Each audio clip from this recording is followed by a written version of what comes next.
am I wrong for laughing in my sister-in-law's face when she DNA tested my daughter?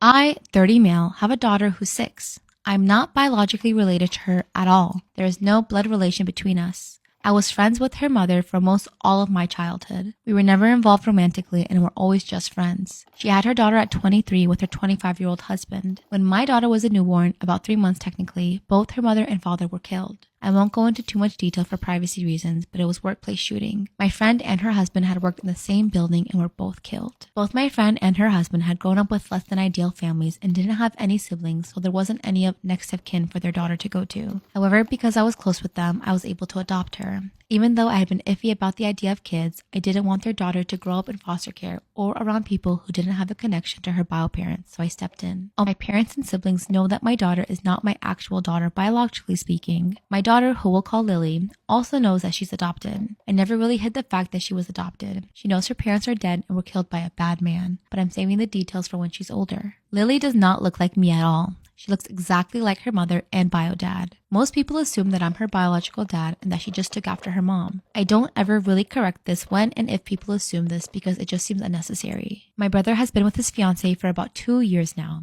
A few weeks ago, we were all meeting up at my parents' house and my sister-in-law saw an old picture of me, my friend, and her husband. She pointed to my friend and asked who she was, and I explained that was Lily's mother. My sister-in-law got quiet and stood in front of the picture for a while. I didn't think much of it. To clarify, she knows my friend died, but I guess didn't know that she had been married or that Lily is not my bio daughter. I suppose she assumed my daughter was mine and my friend's biological daughter. My sister-in-law got a DNA test on my daughter behind my back. She used my brother's DNA for the test. And when it came back that they weren't related, she knew that meant me and Lily weren't related. She came up to me with the results and waved them into my face, saying that I was taking care of a dead woman's affair baby. She said this to me in front of my daughter. I just stared at her for a while before bursting out laughing at this. I told her I knew Lily wasn't my biological daughter and that this thing called adoption exists. Her face went red and she stormed off. My brother is mad I embarrassed his fiancée, but I said she embarrassed herself by DNA testing a kid that isn't hers and then parading the results up to me. What did she want me to do? What was her goal with this? Did she want me to break down and abandon my daughter? My brother said she thought she was doing the right thing and called me an asshole. I don't feel like I'm the asshole, especially considering my sister-in-law was the one who stuck her nose where it doesn't belong. I'm asking for opinions, mostly just validation. So, was I the asshole? Update. My sister-in-law ended up coming to my house and apologizing, as well as telling me the full story. My brother put her up to the DNA test. When I first adopted Lily, my brother for some reason believed that Lily was my bio daughter. He thought that me and Lily's mom were together and just weren't telling anyone. He believes that when she got pregnant, Lily's mom told me that Lily was mine and that she was just going to say that it was her husband's, and I went along with it because I didn't really want kids. Sister-in-law was under the impression I believed I was Lily's bio dad. She saw the picture of Lily's mom and I, and after asking for clarification on who she was, assumed we were together in it, and then got suspicious when she saw that the other guy in the picture, Lily's actual bio dad, looked a lot like Lily. I also want to clarify, I didn't tell her that Lily's bio dad was in the picture because she had specifically pointed to Lily's mom, and I assumed she knew that Lily was adopted. I didn't know my brother had been telling her lies for nearly 2 years. She got the DNA test out of her own suspicions, and my brother helped her with it because he thought it would reveal that I was actually Lily's bio dad. He manipulated her into thinking that it would clear the air of suspicion, when really, he was just trying to prove that I was really Lily's bio dad and lying about the reasons for adoption. Well, of course, the results proved I wasn't lying and that my brother was wrong. My brother felt too embarrassed to confess to his fiancée that he had lied about the circumstances, which is why my sister-in-law confronted me with the results. She also apologized for showing me the results in front of my daughter. She told me that her mom had an affair and cheated on her father, got pregnant with another man's kid, and had let her father believe the kid was his. Her father was devastated by this when he found out, and she grew up very resentful of women who do that to their spouses. She had wanted to sit me down and talk to me about it without my daughter, but when she saw me with my daughter, she got angry thinking I was being led on to believe I was raising my daughter when I was actually raising another man's kid. And she ended up exploding and immediately waved the results in my face. My sister-in-law does feel very guilty, and she's angry at my brother for lying to her. I'm not angry at her for doing the test because she thought she was doing the right thing. I also forgive her for the way she told me about the results, because clearly affairs are a sensitive subject for her, and I can understand why she would have exploded like that. I'm pretty sure she plans to break up with my brother now, and I don't blame her. When I called and asked my brother about this, he admitted it. When I asked why he would think this, he said that he couldn't think of a reason why a man who had been against having kids at the time would willingly adopt a baby without having a blood connection to it. He told sister-in-law that I was Lily's bio dad and was aware of the fact. He took it a step further and said that me and Lily's mom were together at the time of Lily's conception. Both me and my parents are going low contact contact with my brother for a while now. I know I'll forgive my brother eventually, but I can't do that right now. He believed I was low enough to have an affair with a married woman, get her pregnant, take no responsibility, allow her to pass off the kid as another man's, and then only take responsibility because her mom died. Imagine being arrested while 7.5 months pregnant and being the youngest woman on death row in Florida. Heather Strong met a man named Joshua Fulgham when she was 15 and he was 22. They began dating, but their relationship had problems from the beginning. Fulgham had a violent and short temper and would often take his anger out on her. They were very on and off for many years. In 2003, Strong and Fulgham relocated to Mississippi to Florida to start a new life with their 2 children. However, the relationship continued to be extremely toxic, so in 2008, Strong finally put her foot down and left Fulgham with their children. Shortly after, Strong moves in with a coworker she eventually started dating, and Fulgham meets a woman named Amelia Carr. Despite his new relationship, Fulgham becomes enraged when learning of Strong's new relationship and stalks her for the next 6 months, threatening and making her and her new partner's life a living hell and even pointing a weapon at them on at least 2 occasions. Eventually, Strong decides to reconcile with Fulgham and the couple gets married in December 2008. The ring used to marry Strong was originally given to Carr by Fulgham just a month prior when they planned to get engaged. Just 6 days after the marriage, Fulgham threatens Strong with a shot gun during an argument and is arrested then jailed for several weeks. Around this time, Carr informs Fulgham that she was carrying his child. She would visit him in jail several times while they rekindled things, and his mother worked to get him released. Carr and Fulgham's mother asked Strong to write a letter on behalf of Fulgham and request his release. She denied, but they persisted.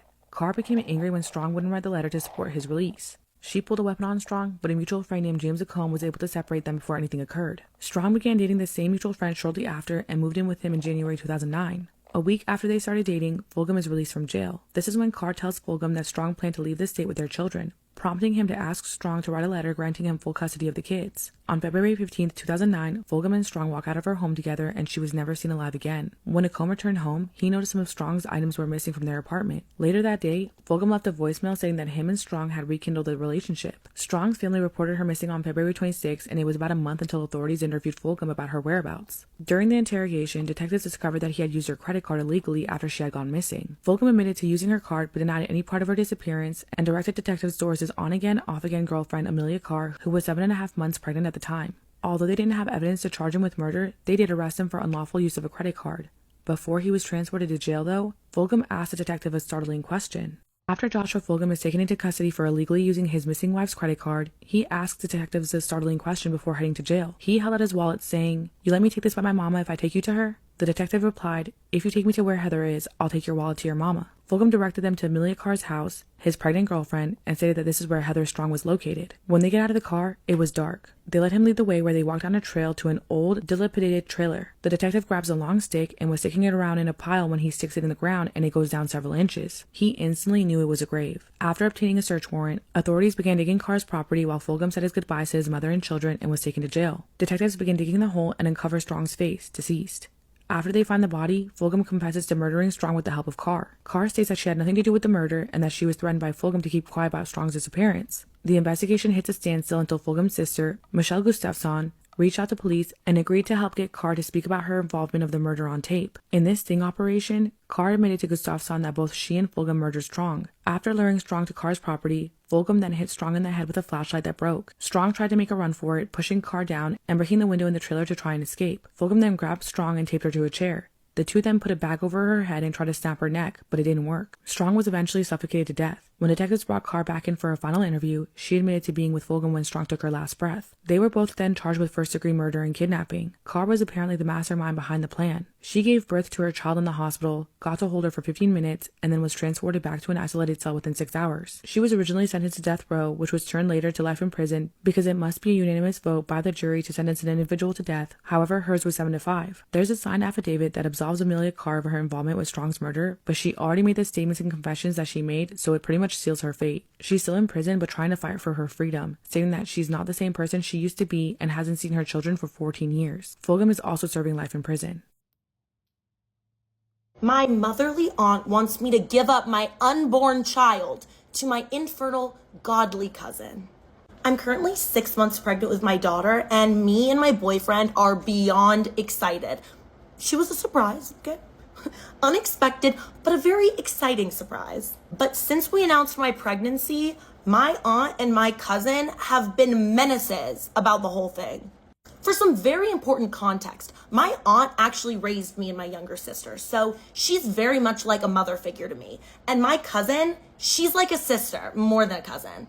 My aunt is a very religious woman. She works at the church, she's there most days of the week, and she's pretty close-minded about how she views the world and what she thinks is right and wrong.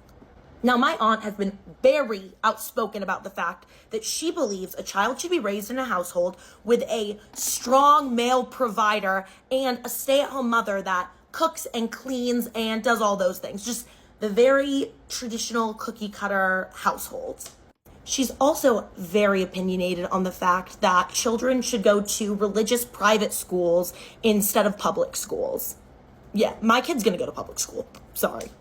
When my aunt found out that I was not planning on quitting my job after the baby was born, she was disgusted. Like, actually disgusted with me. She told me that the fact that me and my boyfriend were both going to be having full-time jobs and the fact that I wasn't going to be staying home with my daughter was going to lead to my daughter growing up with a malformed sense of identity, and she was going to be confused about where her role was in society. Excuse me? This woman had the nerve to tell me my child was going to go down a dark, immoral path.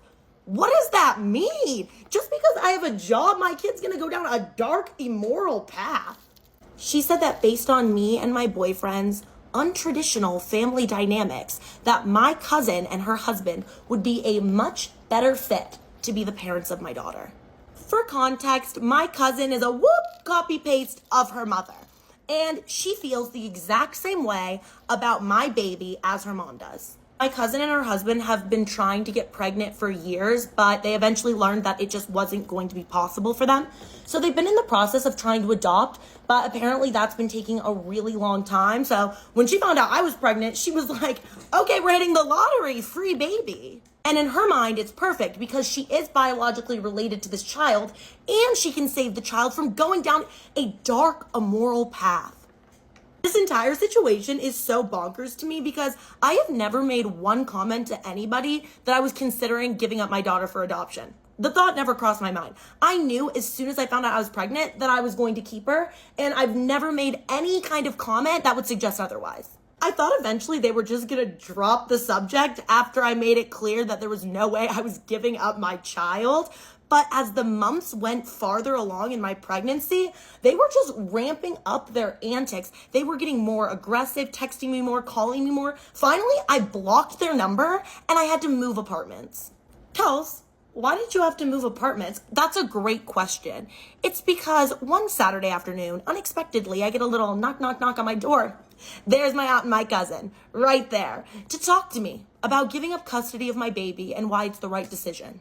And the conversation started off calmly, I mean, as calmly as it can, considering they're delusional, but ended up with them screaming at me that I'm selfish and I'm not thinking about what's best for my baby. Pregnant women want to nest. They don't want to move all their stuff to a new place, okay? One of me and my cousin's mutual friends told me that my cousin has been joining a ton of young mother pregnancy groups, and she's been banned from a ton of them because she's been pressuring young, vulnerable mothers into giving up their child. My aunt and cousin are apparently going around telling people that this baby is God's gift to my cousin. So, that's news to me. It's a gift to my cousin. I've made the obvious choice to not have any contact with my aunt or my cousin until after I give birth to my daughter because the situation's been stressful. Also, are they gonna try to steal my baby from the hospital or something? Like, I don't know. I don't trust them at this point. But I have no idea what this means for my relationship with them long term. Yeah, this is nutty. This is a really nutty thing they're doing. But again, I was raised by my aunt. My cousin's like my sister. They're my family. And I would hate to think that this situation would make it that our relationship would just end. But I cannot have somebody in my life who's going to spend every single day judging me for how I choose to manage my family and how I choose to raise my child.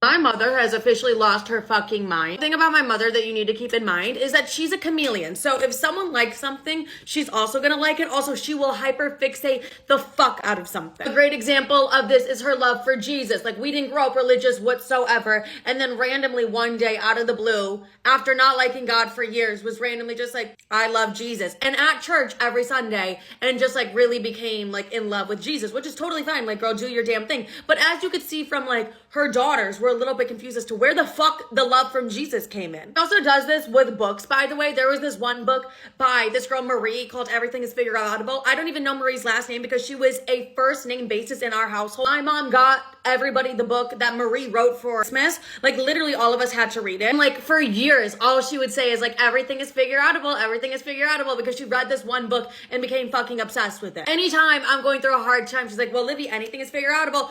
I know, bitch. I know anything is figure outable, but like sometimes I just don't need to hear it. My mom becomes obsessed easily. My mother calls me the other day. She's like, Livy, I'm reading this amazing book. Like, I need you to read it. I need you to read it. And I'm like, what's it about? She's like, it's about Kabbalah. And I'm like, bitch, who the fuck is Kabbalah? And she was like, it's kind of just like a form of manifesting. That's how she gets me. Like, this bitch knows I'm a spiritual little bitch. And the way to get me is to be like, oh, it's like manifesting. Because immediately if she was like, Jesus, I'd be like, get out of my face, bitch. She's like, I'm obsessed with Kabbalah. Like, you need to read this book. I'm not thinking anything of this because like, this is very normal for my mother to be obsessed with something random that nobody knows what the hell she's talking about. Mind you, currently I'm going through like a difficult situation and my mom just keeps texting me like, don't worry, I'm gonna pray for you the Kabbalah way. And I'm like, who is Kabbalah? Like, who is Kabbalah? So I get Sissy on FaceTime. I'm like, hey, like, who's Kabbalah? Like, mom keeps talking about Kabbalah. And Sissy was like, no, I know. She told me she's going to send me this Kabbalah book because I need to read it. I'm like, no, same. She's, like, really persistent on this book. Of course, Sissy's like, I don't know. Like, let's just, like, let her do her thing, whatever. And Sissy was like, did you know she's obsessed with Vietnamese food? Like, this is honestly just really random. My mom's also, like, obsessed with Vietnamese food right now.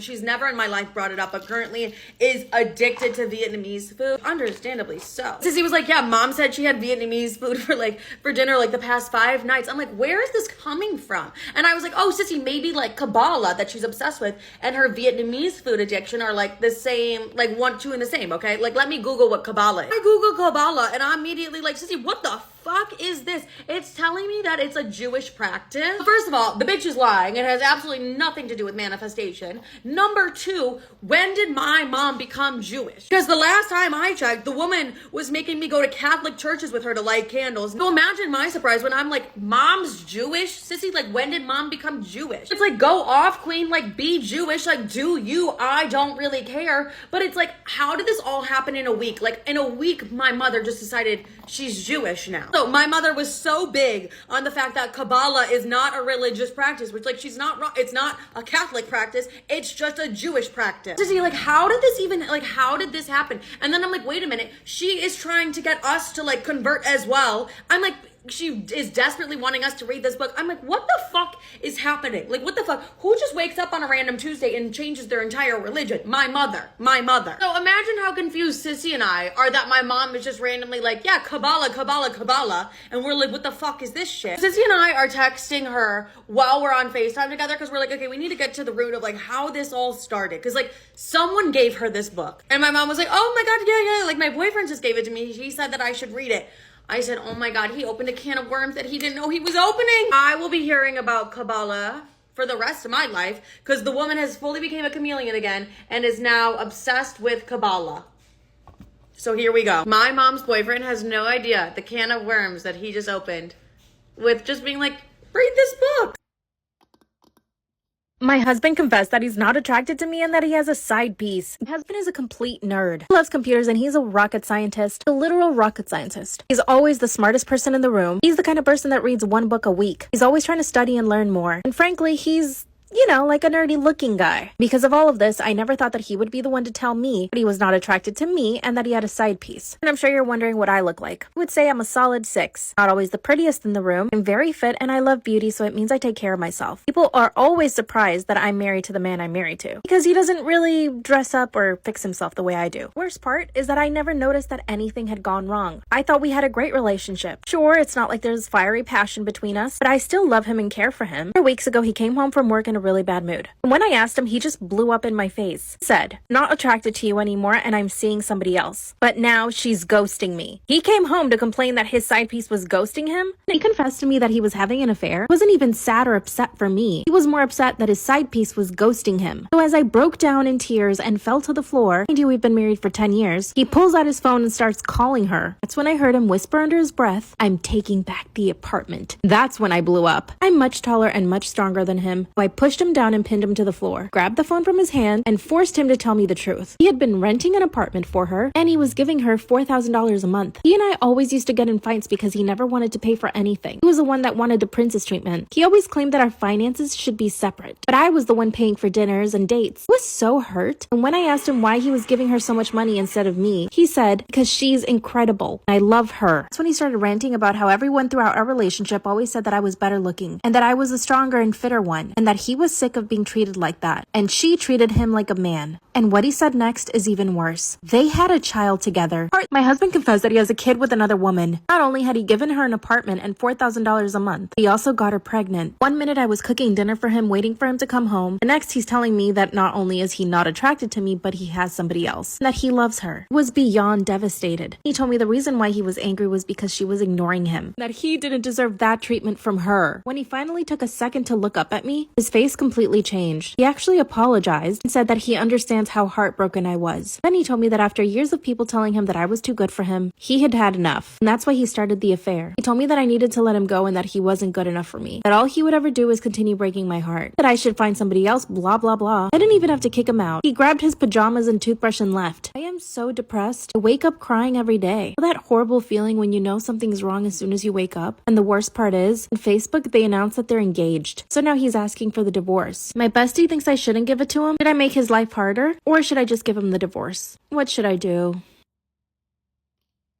Crime that stunned the nation. Jose Menendez, what a guy. He had everything and nothing at the same time. The big house in Beverly Hills, the nice car, the luxurious job, money, power, and a seemingly perfect family. Jose Menendez, husband to Kitty Menendez and father to Lyle and Eric. If you didn't know the family, you would think that they were living the all-American dream. But on the night of August 20th of 1989, everything would change. Jose and Kitty were winding down watching TV with a bowl of popcorn when their own two sons entered the room with one goal and one goal only: to make sure that when they walked out of the room, their parents would be no longer alive. Lyle and Eric Menendez fired 13 killing their mom and dad. An hour and a half later, they would call to report the crime. Lyle was the one speaking into the phone, hysterical, crying out, "Somebody killed my parents, somebody killed my mom and dad." Jose Menendez was born into a socially prominent family. He understood that to be a Menendez was a privilege. He spent his entire life proving so, chasing a life of excellence, which he was more than successful at. He attended Southern Illinois University, where he would meet his future wife, Kitty. Both great students, determined people, conventionally attractive people with their own set of talents. Kitty was a pageant queen. Jose was your ideal athlete. In 1963, they tied the knot and they moved to New York to start a family. 5 years later, they gave birth to their first child, Lyle, and 3 years later, Eric was born. Kitty was happy staying at home, taking care of the boys, while Jose would devote his entire life using every ounce of energy that he had to make as much money as possible. At the time, he was a CFO of a company, which and where he was either very respected or strongly hated. He was a very intelligent man, there's no denying that, but he was the kind of guy that would step over as many people as he had to climb to the top. Jose was aggressive, he was demanding, he was selfish. He moved his family to New Jersey. The house was a mansion and it had a tennis court in the backyard. Lyle and Eric were raised to be tennis players, forced into playing by their father and with a lot of pressure to be the best of the best. Jose Menendez had Lyle and Eric's future painted to perfection, and when they started to show that they were not the type of people that were going to grow up to be like their father, it left Jose with nothing but disappointment. Both kids were a disappointment in different ways, and he would make sure to let them know that. Jose kept climbing up the ladder, became a self-made millionaire, and he moved his family again to Beverly Hills into another mansion. As young adults, Lyle and Eric began breaking into homes. They would steal cash and valuable items, but when they would get in trouble, Jose would swoop in and come to the rescue. I mean, imagine being raised in that way. There's no doubt, if that's all you've ever known, that your mind would be trained to think that you could do anything, get away with anything. And if things ever did turn against you, there was nothing that daddy's money couldn't fix. The older Lyle and Eric got, the more reality would set in for Jose that his boys would be nothing like he was hoping they would be. And that realization made Jose Jose decide to cut the boys out of his will. If they were not willing and wanting to work hard for anything, they simply were just not going to get any of his $14 million estate, and he told them so. Only weeks after cutting them out of his will, that 911 call would come in that Jose and Kitty Menendez were no longer alive. After that 911 call, the police show up to the house. Lyle is hysterical. Eric is lying in the fetal position in the middle of the street, also hysterical. The scene of the crime, brutal. Blood everywhere. Body parts scattered. It left officers thinking that that was the work of professional criminals. And that is where they would turn their heads at first to find their killer. But sooner than later, suspicion would grow, pointing nowhere other than to the victim's sons, Lyle and Eric Menendez. The investigation at the beginning was showing that Lyle and Eric had an alibi, that they were overwhelmed with grief, and that it was really likely that their father Jose was involved with dangerous people who were seeking some kind of revenge. But as soon as Jose and Kitty were buried, the investigation took a turn. Now all of a sudden it was showing that Lyle and Eric were on the spending spree of a lifetime. They were spending money on jewelry, on clothing, on shoes, cars, real estate. If they wanted it, they got it. Lyle was doing fine. He was okay. Eric was drowning in guilt. Eric confided in his psychologist. He told him the truth. Eventually Lyle too would also confide in him, and he would tell him that he committed the perfect murder. So perfect that he even said his father would be proud of him. Their psychologist taped the confessions, and those confessions would eventually land in the hands of law enforcement. And in March of 1990, the boys were arrested for first-degree murder. The woman that Leslie Abramson is. Leslie is an American attorney. She's known for her high-profile criminal cases. She was going to be the one representing the boys in court. The boys pled guilty, claiming the murder of their parents was in self-defense. Lyle and Eric would have separate juries, but the cases would be tried together. Leslie was determined to prove that the motive behind the crime was a result of lifelong abuse that the boys had suffered at the hands of their father, emotional, psychological, physical, and even SA. The other side had to work their hardest to prove that the murders were strategic, they were calculated, they were on purpose, with the motive being greed. They needed to prove that the boys did it for financial gain. Every single move in that courtroom from both parties was tense. It was heavy. The air in there was thick, and the entire nation was watching. The prosecution showed the jury violent pictures of the crime scene with intention to leave an impact on the jury. An example of one of those photos was a photo of Kitty's lifeless face, completely wrecked, with one eyeball still intact and the other eyeball gone. The defense, Leslie, called up Lyle and Eric to the stand. They gave their powerful statement to leave the jury shocked. The boys delivered emotional statements, devastating statements, revealing the deep and psychological scars they had left from their traumatic childhood. They described a home filled with anger and fear, and they went into deep details about the SA that their father put them through. Both sides as well were extremely tactical in the way that they presented their case. For example, Leslie had the boys dress in colorful sweaters to give the idea of more innocent young kids, to make it easier for the jury to picture young boys who were scared and lived in fear. She was very, very motherly to them in court, patting them on their back, letting them know that everything would be okay. Whereas the prosecution would focus on presenting graphic evidence and detailed testimonies of the crime scene to remind the jury of the brutal nature of the crime. Eric's jury deliberated for 16 days and they came back deadlocked. Lyle's jury deliberated for 12 days and they also came back deadlocked. The juries could not come to a decision, and that resulted in a mistrial, meaning the brothers had to be tried again. It was during this time that O.J. Simpson was charged for the murder of his wife. O.J. Simpson knew Jose Menendez. He had been over at the Menendez house for dinner. He had met Lyle and Eric. The next time that O.J. would see Lyle and Eric would be in the LA County jail, where all three of them were facing murder charges. July 2nd of 1996, after almost 7 years of their parents' death, Lyle and Eric Menendez were found guilty of first-degree murder. The brothers were sentenced to life in prison without the possibility of parole. They were sent to 2 different prisons, and since then the brothers have not had any contact with each other. Eric Menendez since has said that he made a terrible mistake. When he was asked what the mistake was, he said that he should have unalived himself and not his parents, which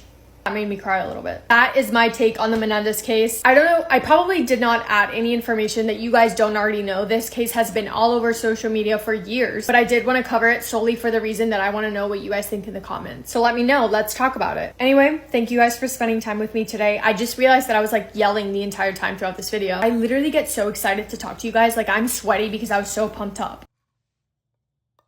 Am I the astronaut for telling my 14-year-old daughter that she's average looking? I, female 39, have a very insecure daughter, female 14, who has a depressingly unhealthy obsession with her looks. She often avoids mirrors and pictures because her mood instantly drains when she sees herself. She constantly asks her father and me if we think she's pretty, and we always tell her the same thing, that she's a beautiful girl inside and out.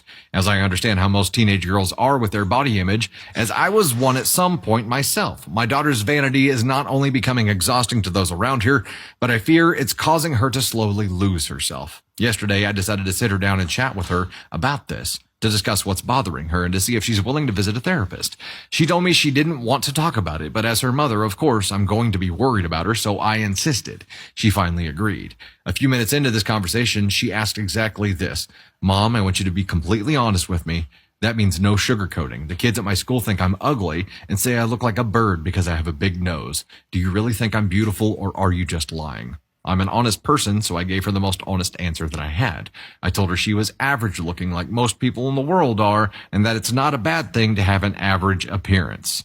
She immediately got up and left without saying a word and just went into her room for the rest of the night. Today she's been cold and distant, and I think I upset her, which wasn't my intention at all.